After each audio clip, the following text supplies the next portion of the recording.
ਸੀ ਮੇਰੇ ਨੂੰ? ਕੀ ਖਾਣਾ ਸੀ ਤੁਸੀਂ? ਕੀ ਖਾਣਾ ਸੀ ਕੁੱਕੂ ਨੇ? ਕੀ ਖਾਣਾ ਸੀ?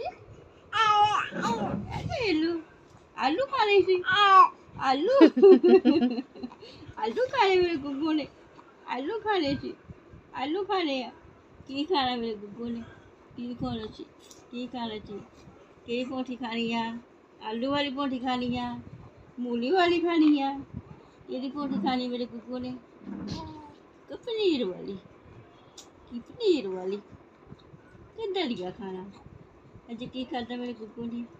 ਦਲੀਆ ਖਾਧਾ, ਪਨੀਰ ਖਾਧਾ, ਚਾਵਲ ਖਾਧੇ।